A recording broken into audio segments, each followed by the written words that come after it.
So today we have 5 ladies with us who are from the Portsmouth Home Education Group, and we're going to be talking a little bit about their community.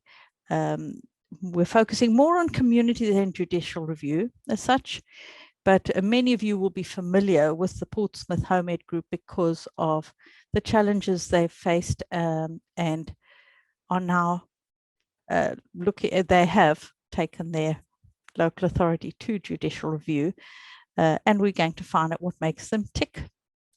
So I would like each of you to take a turn just to introduce yourselves. So we'll start with Vicky. Hi, I'm Vicky. I've been home educating for nearly 5 years. I happen to be a primary school teacher as well. Live in Portsmouth. I've lived in Portsmouth my whole life. Rachel. Hi, I'm Rachel. We've home educated since birth, so I guess you could say we've home educated for the 13 years my oldest has been living. We moved to Portsmouth in 2016. We're unschoolers. Yeah, that's about it. Okay, Paula, are you able to talk right now? Hi everyone, so my name's Paula. I've been home educating since 2018 and I've got 3 children, and so yeah, love being in Portsmouth and love that being part of my life. It's just been a beautiful journey for us as a family. And I think you were a social worker, right, Paula? Yes, that's correct. Okay, Bianca. Hello, I'm Bianca. I have been home educating officially for about 18 months, unofficially sort of since my 6-year-old was born, and also really a big fan of our community and our strong links to community in our group. Okay, and Claire. Hi, I'm Claire. I've been home educating in Portsmouth for 11 years. I was one of the first members of Portsmouth Home Education Group. When I started, I think there were 5 or 6 families. So I've seen it grow a lot and change and evolve over the years. And yeah, that's me. Okay, thank you. So what I wanted is just, we just want to talk a little bit about the background to the situation where you are today. Vicky, could you tell us a little bit more about what's led to the judicial review? So yeah, just to give a bit of background to how things kind of used to be in Portsmouth. I guess we were probably quite a typical LA in that we kind of had some established home educators who got on quite well actually with PCC. We had the typical lovely lady from the LA who had quite good relationships with people and used to come and visit, and that was okay. And then a few things changed around about 2018, 2019. So that the lovely LA lady disappeared and we had some staff changes. Portsmouth City Council had this perception that there were rising numbers, which of course there were nationally, but it wasn't particularly a Portsmouth problem. So they felt that was something that they needed to tackle. They were concerned about off-rolling, and they kind of felt that controlling our numbers was a way of dealing with that. And then we had policy changes that came in alongside the changes to the guidance in 2019. So this was all sort of happening around about the same time. And I think the new guidance emboldened PCC to be, I don't know, I think they feel like they're being like stronger against us because we need to be controlled perhaps. So they were emboldened. They started asking for samples and not accepting reports. And sort of more recently that's got more difficult with them following the process of issuing notices and school attendance orders. So yeah, involved. Yeah, and what I'd like to know a little bit more about is, your group. So you had an established group. Mm-hmm. Claire, could you tell us what that group was like, what your community was like before all of this started changing with the local authority? I think we had a really good community anyway. We were really lucky. It's difficult. It grew around me. So we didn't set up the community to bring a judicial review. We set up a community for our children and for the families that are home educating in the area to provide whatever they needed at that time. And just it's having that community has made bringing the judicial review much easier, because we're already quite a close-knit group, quite very supportive of each other. We've got a lot of communication, a lot of regular activities where people see each other, so you can have a bit of a moan about what's going on and talk about things and make sure we're all singing from the same hymn sheet as much as possible with regards to how we're tackling it and things like that. So yeah, but the group has just grown over the last decade plus. Yeah. I think the same as it has around the country, home education has increased. And yeah, we're really lucky here that we've got a really good community.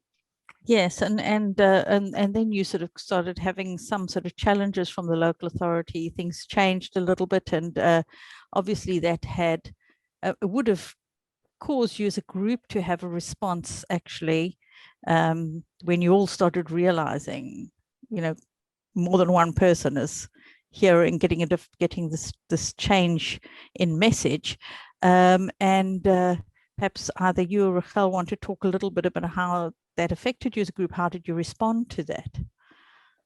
So we started with meeting with them. We started meeting PCC as as representatives of the group in the beginning of 2019. Started with the elected officials and then with some of the managers. And we met throughout most of 2019 until October, when things blew up a bit. And the meetings, they seemed to be going well. They didn't really understand us, but they seemed to be trying and to be listening. Although at the same time that we were meeting, the EHE team on the ground was escalating things more and more. And we were trying to feed that back to the managers, and we were getting a little frustrated. But there was a lot of back and forth. We kept bringing what they were saying to the community for responses. So we were trying to be very, very transparent in the whole process and involve everyone. We were a team of 4 people who were meeting with them and feeding back the community's responses to PCC back and forth. Then in October, we had our first and only meeting that included both the managers and the EHE team, and that was much less pleasant than the other meetings. And after the meeting, they went and kind of sought me out. I was under the radar before, so they kind of sought me out, then referred me to social services, and the kind of trumped up accusations, and that pretty much destroyed, I think, the trust that the community had in the process and how they were. I think maybe I should let someone else talk about it, because I took a step back for a while after that, because I was dealing with the whole process. But the impact, maybe Claire wants to talk about. Yeah, I think for most people, when they referred Rahel to social services, it was very much a case of, well, if it could happen to Rahel, it can happen to any one of us. And I think that really hit home for most people. So even the people that are like thinking, oh, well, I send in my report and I don't mind sending copies of work and things like that, suddenly it's, hang on a minute, they've changed the game here a bit. They've changed the rules, and we need to change how we interact with them as a result of that, because referral to social services, when it's not called for, when it's malicious like that, just that very much changed how we approach them. And that it brought an end to the meetings. We were trying really hard to communicate with them, and I wouldn't want to put any other community off of trying to communicate with them, their local authority, because they're not all the same. Sometimes you might get on, I know Fareham, who is really close to us, they spent years communicating with the local authority, and they've got a really good relationship with them as a result. So don't be put off by our experience. And also further down the line, if it does get messy and you have to go to judicial review, you can, speaking to local councillors and MPs, you can say, we tried, take the high ground, we tried, we did everything we could, but it failed because they weren't willing to participate in any sort of resolution process. So it's really important that you take the high ground if you're going to do this, really. But yeah, the referral to social services basically was the straw that broke the camel's back, I suppose. Yeah, because to me it's interesting because it's also, you know, while I believe that a parent doesn't need a lot of qualifications or anything behind them, I mean, we're not talking about parents here that are lacking in education themselves, that they are taking reporting to social services. So it's just an interesting thing that they took that approach and perhaps didn't think it through all that well. Yeah. So as a group, were you all in agreement? You know, did you find people had a different way or wanted to respond differently? Who wants to take that one? I mean, so we've always had people who wanted to, you know, to meet with the local authority or to send reports or to send photos, or, you know, lots of different approaches. And we've always, while in the admin team, and we've always supported members to do whatever felt right for them. And we continue. I mean, we now recommend that you keep at least some of the process in writing, but we do support members no matter what they choose. And I think that that approach is obviously not everyone agrees with us and not everyone takes the same approach. But generally, I think that most people in the community, even the ones who would welcome more local authority involvement, would want the local authority to be open to working with us. They have been so aggressive with, when we were meeting with them, we offered them meetings, you know, community meetings. We suggested they have training. We suggested all kinds of things and they were just rejecting all of it. And I think that brought even the people who aren't in principle against involvement to be more supportive of the judicial review process, because they understand that this is an extreme case and that we really tried everything else. And in that sense, even though our meetings with PCC throughout 2019 ended up being a failure, I mean, we didn't manage to convince PCC of anything. There was success for the community, because that really brought people around to, like Claire was saying, it's not just that you can tell politicians, oh, we tried. You can also tell your own community, we really tried. And we were really transparent throughout the whole process. So they saw all of it unfolding. Yeah, so even if everyone didn't agree, it wasn't a point of splitting in the group or, you know, divisiveness. Yeah, and they supported those who wanted to take action and vice versa. Yeah, which is really good. So Vicky, what made your group decide to take it to judicial review? It's not something we sort of intended to do necessarily. As Rahel was saying, it kind of evolved to get to that point. And as Claire and Rahel were explaining, we'd try to engage with them. We'd try to, you know, encourage them to see it from our point of view, and suggested lots of ways forward. And we really got to a point where we felt we were left with no option, because they weren't listening to us at all. We couldn't remain in this situation. We felt that we had to act, and then I think, as we've explained previously, a judicial review is very time constrained. You have to act within 3 months, and the PCC ended up basically giving us the evidence that we needed to say, look, you know, they're not acting proportionately and following a lawful process. So it was really kind of the end of that process where we got the evidence that we realized that that was an option to us, I suppose. We tried everything else. This became a possibility, so we took it. Okay, so and as a community, how do you think this sort of shaped this decision, you know, to tackling the judicial review? Did it change the nature of your community or your group? I wouldn't say so. I think, as the others were saying, because we were very transparent, we were always posting on our group about, you know, this meeting's coming up, what would you like to say? And this has been said. We were, you know, very much communicating what happened. I think the community were witness to what was happening, and when we got to the point that, you know, we felt we couldn't do anything else, I think they'd come along with us. We'd all gone on that journey together, even though obviously some of us were more at the forefront than than other people in the community. Yeah. Okay. So I think, you know, it was obviously very important to have a strong community to take this on. So I want to actually just really focus for a little bit. Let's talk about your community and how you became the strong supportive group. You know, what does your group look like? Bianca, perhaps you can tell me a little bit more about, you know, what does the support look like in your group?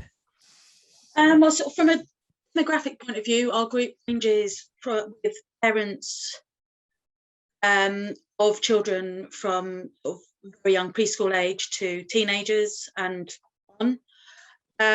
Support-wise, it's amazing actually. So when I first joined, one of the first things that we do with every new member is that we have an in-person meeting. So because it is quite a large community, we have someone who can come in and they've got a face like go to see, to get to know, because obviously it can be quite daunting to join a big established community. So that's a thing that we do to make sure that it's slightly less daunting, slightly less scary for newcomers.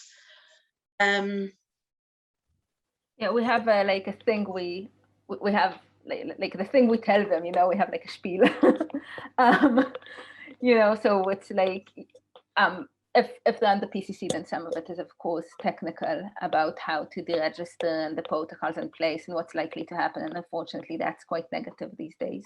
But we also, you know, these are the groups that you can go to, and these are, you know, these are the things we have, but we are a very DIY community. If there's anything you're missing, please, you know, please arrange it yourself. Yeah, and we will provide resources. We're very, that's something that's really been important to us, is to because we want to kind of, the group has been growing so quickly over the past few years, and I think that's true all over the UK, that we found it really important to try to welcome people into our culture, to kind of show them how we've been doing things and have them be part of it.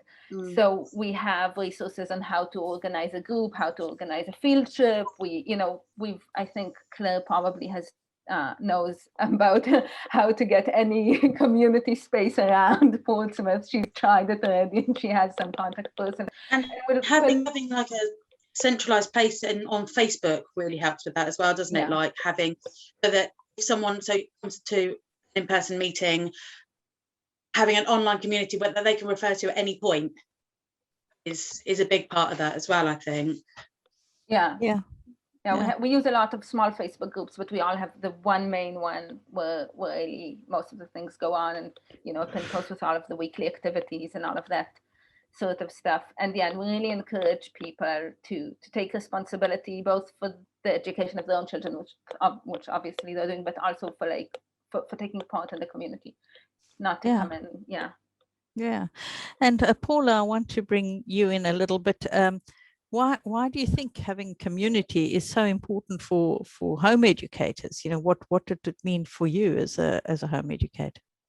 I definitely would say that one of the most important things is the support and encouragement that you find amongst other home educators.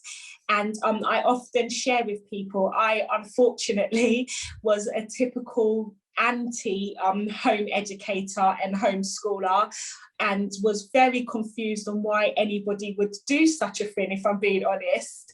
And then obviously here I am, so my opinion changed, and I found myself home educating by choice, and so my children have never been to school. And coming into the community, I was just amazed by the support that I found, by people who were encouraging me and making me see education from a whole new light. And as I began to see that on the times when, you know, and I'm sure most home educators go through it, on those days when you just think, what am I doing? Why am I doing this? The support and encouragement that you find amongst everyone is just amazing. And it just really keeps you going, and it just reminds you why you're doing it, why it works for your family. And so I'm sure most home educating communities are like that, but I've just found in Portsmouth specifically, that it's just been a beautiful place for people to just bond together and in a way find your tribe. Yeah, and Bianca shared a little bit about how you welcome newcomers. How important was that welcome for you?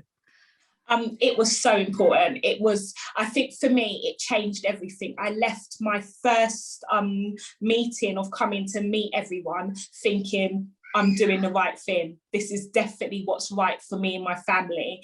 And I remember my daughter at the time, who was always stuck to me, she actually ran off and played with other children. And I was like, yes, this is definitely right. And I think the beauty of, especially if you're unsure, or if you know anyone who's unsure about home educating, the beauty of meeting other people is that you realise you're not alone. And I think sometimes when you think you're the only one doing it, it makes you feel isolated. It makes you feel like maybe you're going crazy for doing it. But when you've got other people, it just, the support is just brilliant. Yeah, and that you've kind of brought me to the next question, which I want to ask. I'm not sure who wants to answer this one, but this is, in that community, obviously you have children. It's the children that bring you together, and the support is great for the parents, but you have a lot of children, and within a group, in order for a group to behave, sort of be more cohesive, you kind of need a group ethos and a culture, don't you? So where do children fit in, and how do you bring in ethos or values or community mindedness? So who wants to take that one? Oh gosh, okay, go for Claire, it, do you Rachel. want to? No, I was actually suggesting Claire because I know she has a lot to say about this. Okay, yeah, well, it grew as the group grew, that community and the ethos of how we interact with each other, because it was easy when there was 5 families. We all knew each other and we were it, so it was very easy to communicate. I think we have guidelines for our group, and guidelines specific to the Facebook group, but they are, to me, I've always said that the guidelines should be something that 99% of people will look at and go, well, obviously you're not going to do that, or obviously you would do that. But it's just for that odd occasional 1% that don't. You can just, that's not, if you look at the guidelines, it does say that. And it's mostly just about being respectful of other people's, the way other people want to raise their kids and live their lives. And, we've got very, very different families. And where we are such a big group, there are smaller little pockets of people within that group that have different interests, but we all come together and respect each other. And that's really, really important. And but we don't ever see the guidelines as fixed. They are always, we review them every so often and go through, is there anything we should add, anything we need to reconsider, things like that. And they're not onerous at all. Yeah. Like I say, it's mostly just common sense. Be nice to each other, be considerate. And even with the things like Rahel was saying, we encourage people to set up their own activities and things like that. If people don't want to do that and don't feel able to do that, that's fine. Maybe you can help clearing up at the, tidying up the hall at the end of an activity, or you can take all the kids to the park while somebody else clears up the hall. Things like that. We encourage people to be involved, but as much as they are comfortable with doing. Yeah. So the guidelines are, you are sometimes you get 1 or 2 people where you have to sort of bring it into play. And mostly people get it, but I think you need them for the 1 or 2 that might not. You also. Oh, sorry. No, it's okay. I was just going to say, fortunately, people kind of tend to pick up, and that was like what I was going to come into is new parents coming into the group where you've got a specific ethos and values and so on. Do you want to expand on that a bit, Rahel? Yeah. So part of what we tell first of all, when we meet new parents, we often tell them, oh, how old is your child? Here's another child, your age or with your interests. We kind of try to introduce them to 1 or 2 other kids when they come in, especially if they're younger. But also, you will sometimes, especially if you're one of the admin and you're walking out on the playground and the parents are chatting somewhere, sometimes you will get children who come to you with a problem as if you were an authority figure in the school playground. And I think that's really important. It's been really important for us to handle it, bringing them back to the parents. So we don't like take them, but I mean, oh, you have a problem with this kid. That's his mom over there. You can go and speak to her, you know, because it's both an education for the kids to, you know, to remember that the parents are right there if there's a problem, and it's a family issue now and they need to solve it together. But it's also for the parents. There is no authority figure here. You need to help your child figure out those social interactions at their level. And for every child, that will be a different level. Some children are fine just going out and doing their thing, and some children need closer supervision and assistance from their parents. And we kind of try sometimes to nudge the parents to understand that, especially in the beginning. Yeah, I think it is important, because I think sometimes you're also modeling a new way of parenting and doing things to new parents, right? Who've kind of not used to having to be as involved maybe with their children. So I'm going to come back to the judicial review, because there's I also see there's a question in the chat, so perhaps you guys can take a look at that as well. Let's just talk about some of those things with a judicial review. You know, how do you go about, I think Vicky's a good one to talk to, you know, how do you go about this decision? Obviously it's a difficult decision, but you know, what does it take to raise a judicial review? What, you know, because yeah, I mean, just tell, what does it take? I mean, is it like one person does it, or you know, and also, you know, did you have other support from the wider home ed community that would possibly be good to bring in as well? But start off just with your own. I suppose, so actually we did already bring in wider support from people who weren't necessarily under PCC. So our group, as others have explained, is wider than Portsmouth. We overlap to lots of neighbouring areas, and we kind of needed people to be able to do different things. So we did reach out kind of locally, I suppose, beyond Portsmouth. But in terms of kind of how it works, we are a team, and there's sort of lots of people, I guess, in the same way that our community, where we have some people who might run an activity and then some people who might help with an activity, it very much worked like that with the judicial review.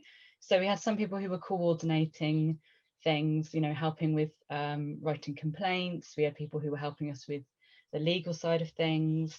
We've got a special chat for our families who are particularly affected by the judicial review, to share their paperwork and to talk through things as well, so that we're able to collate evidence.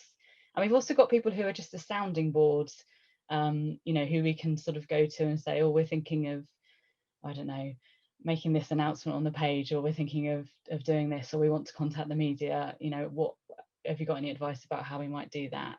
And additionally, we've got a fundraising team to help us as well. So it is very much a community thing, and people bring, you know, into that what they're able to do. Yeah, to say not a small affair, right? No, not at all. It took a village, literally. Yeah, it's dozens of people at least, if not more. Yeah, and you know, in terms of costs, how did you cope with that?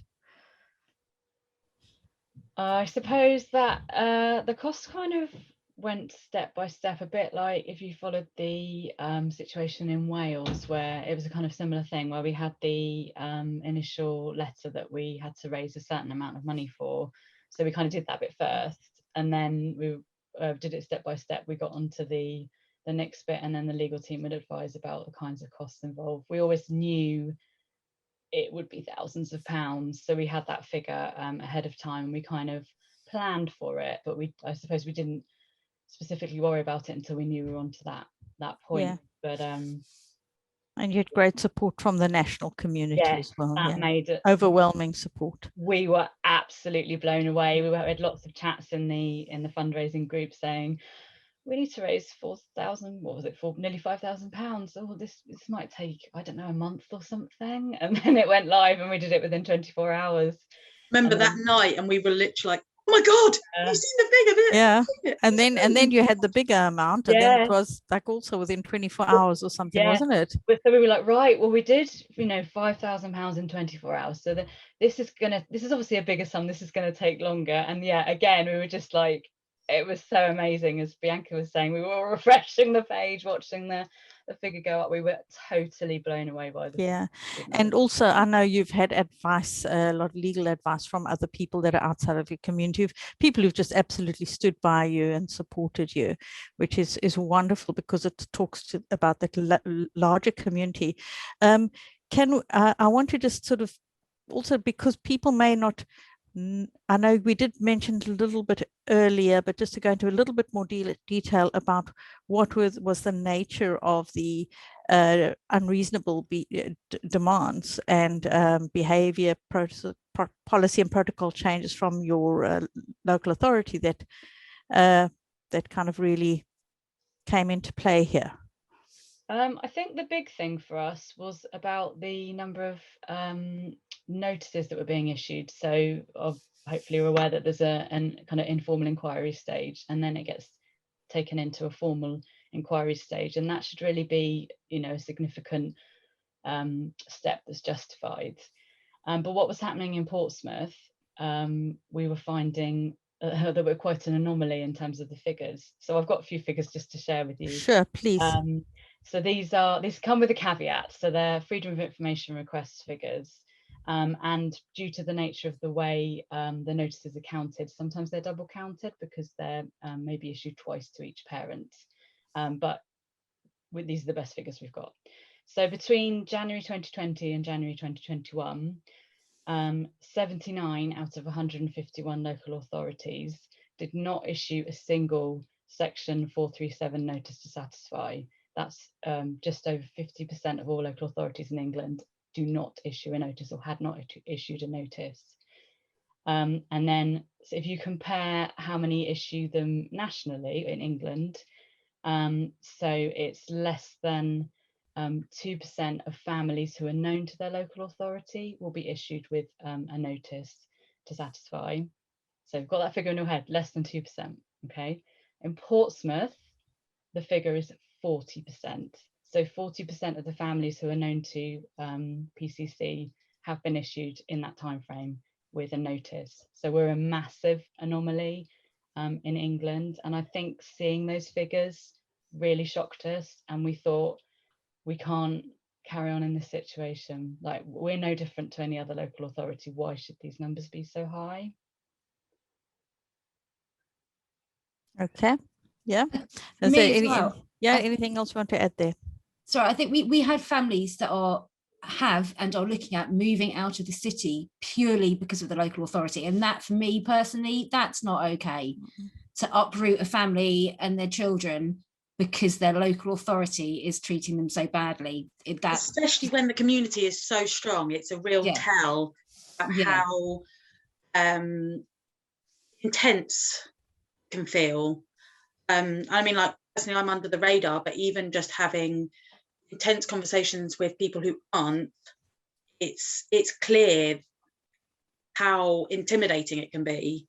And for someone to feel so strongly that the community, that they will be willing to sacrifice going somewhere where they don't know anyone, or there might be less of a strong community, is really very telling, I think.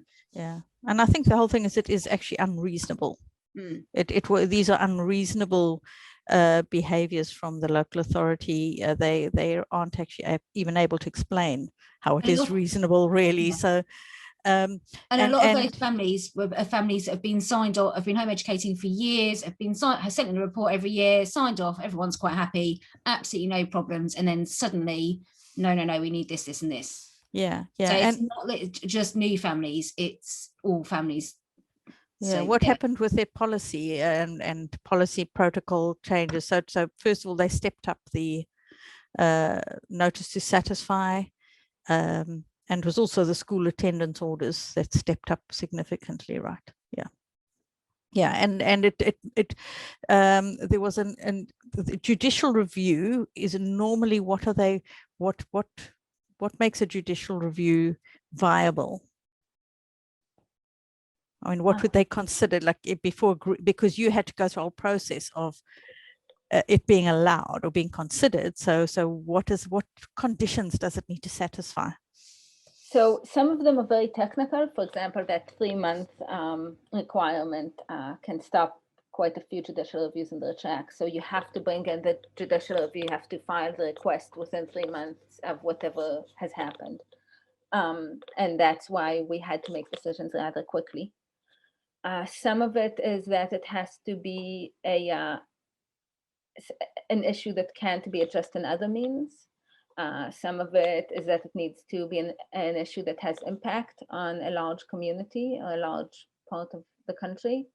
And a lot of it is just to the discussion of an individual judge, which is why we were rejected by the first one and then accepted by a second one. Okay, yeah, so we're going to sort of start just wrapping up now. So where is that process? You had to go through steps, so you're now it's been approved to go through to advance. What happens next? We're still waiting for a decision about the costs cap. So we asked for the costs to be capped, so we don't, because otherwise we would potentially be liable for whatever the other side has spent if we lost. And that's not a risk that we can take on ourselves. We can't, fundraise endlessly. So we do need to have a cost cap if we want to see this through. And we put that's a pretty normal thing to do. We put the request in, and we need to get a decision for that. We also asked for the process to be expedited because there are a lot of families already with SAOs that are this will impact them immediately, so it can't just drag on forever.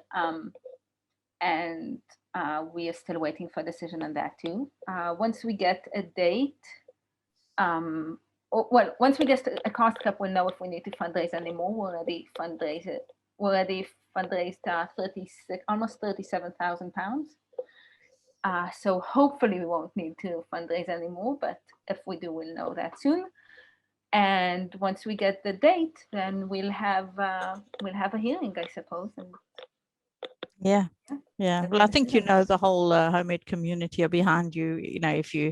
If it goes that and you do need to do more fundraising, and I think we would be there for. Hopefully, we'll all be there for any community that has to go through this kind of challenge and needs us to have their backs. I really trust that would be the case. So I think the thing that's come out of it is first of all, you need a group of people to band together. This isn't something you can really cope with on your own. You need a strong community, and it's clear that you value community, and it's not just about a judicial review. It's about your relationships and about home education and about supporting one another. But that makes you strong enough. And I think if anything, this kind of whole situation with your local authorities actually made the community stronger, because there's nothing like a bit of adversity to get people to really pull together and bond. They often at university they put us through initiation so we could bond, so that's not really going to break you apart, I don't think. Are there any closing comments on the benefits of the community other than what we've said? I mean, we've at risk of repeating ourselves, but anything anyone wants to add on that? I would quite like to say that the local community has been amazing, and it's made me really proud of the community we've got here, because I've been blown away by what we're achieving. But actually the national community that's really supported us, because not just the financial donations, but all the positive comments of we're right behind you and we support you.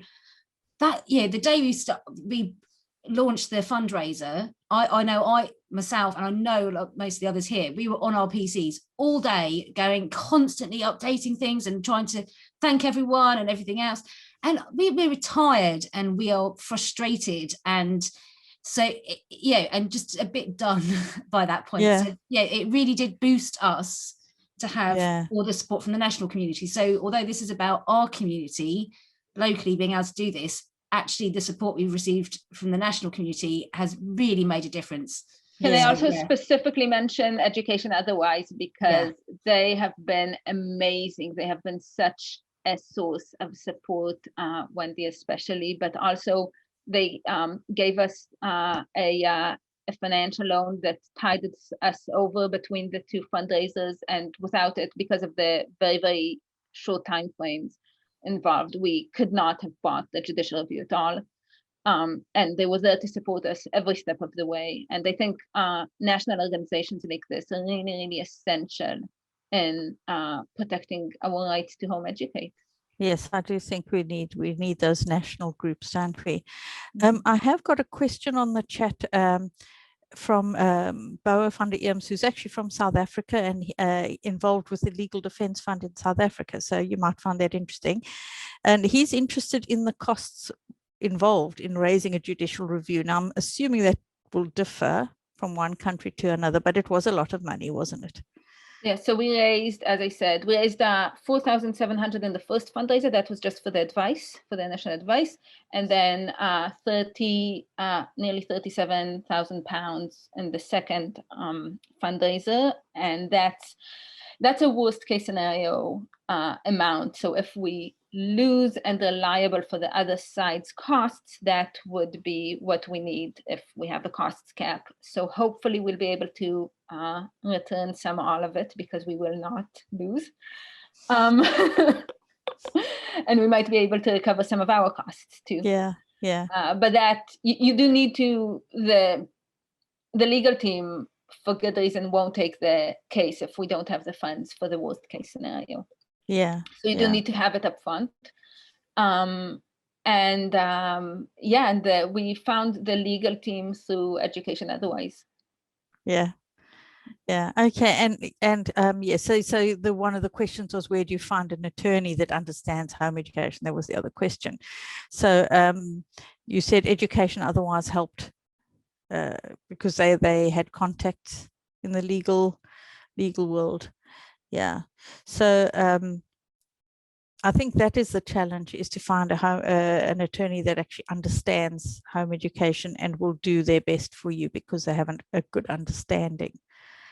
Some of it is also educating the legal team, because this isn't a speciality, right? This is a bit of a niche part of the law.